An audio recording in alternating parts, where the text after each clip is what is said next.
네, 이번 세월호 참사에서 해경이 보여준 대형 해상 사고에 대한 대응 능력이나 대비 태세는 사실상 낙제점입니다.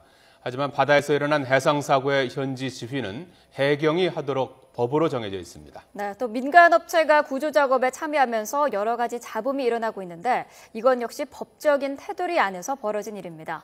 그렇다면 해상 사고 발생 시 구조와 사고 수습을 다루는 법에 문제는 없는 걸까요? 김수진 기자가 정리했습니다.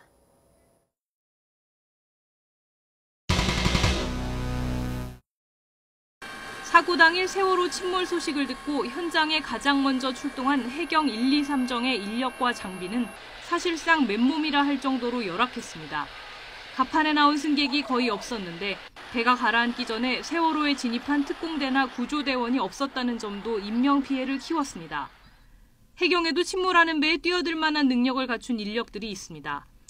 주로 군 특수부대 출신인 해경 특공대원들과 특수구조단 요원들, 그리고 122 구조대입니다. 하지만 모두 골든타임 내에 이동하는 데 실패했습니다. 그래도 배가 45도에서 50도 정도밖에 기울지 않고 3, 4, 5층은 물에 잠기지 않았었습니다. 그러면 그 당시에 목포에 전개되어 있는 구조 요원들을 헬기가 싣고 와서 그 작업을 해야 되는데 그 작업을 안 한 게 아쉽고. 해경 관할의 진도 VTS 해상교통관제센터는 세월호 이상 상황을 전혀 파악하지 못했고 이후 세월호와 교신을 하면서도 퇴선 조치를 정확히 내리지 못했습니다. 선장에게 스스로 판단하라고 했을 뿐입니다. 지금 저희가 그쪽 상황을 모르기 때문에 저희 선장님께서 세월호 선장님께서 최종적으로 판단을 하셔갖고 그대로 퇴선시키고 빨리 결정해 주시죠. 배가 일단 물에 가라앉은 뒤에는 잠수요원의 수색이 필수적입니다. 이 과정에서도 해경과 함께 민간업체 언딘이 주도적인 역할을 하면서 계속 잡음이 터져 나왔습니다. 순환구호법은 해상사고가 발생하면 민간의 장비와 인력을 활용해 구조 작업을 할 수 있는 근거를 마련하고 있습니다. 문제는 언딘이 해경이 아닌 사고 원인 제공자인 청해진 해운과 군안 계약을 맺었다는 점입니다.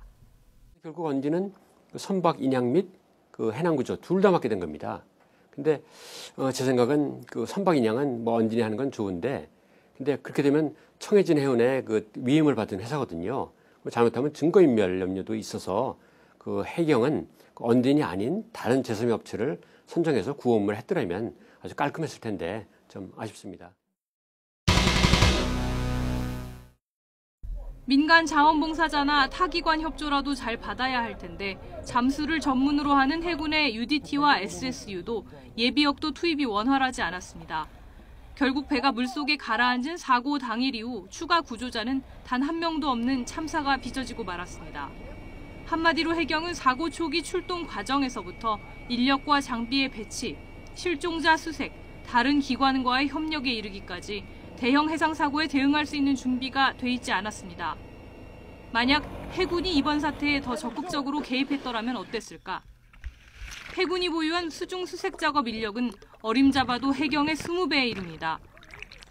대형 해상 사고의 경우 해경이 사고 초기에는 대응하더라도 수중 수색 작업부터는 해군이 대응하도록 체계를 바꿀 필요가 있습니다.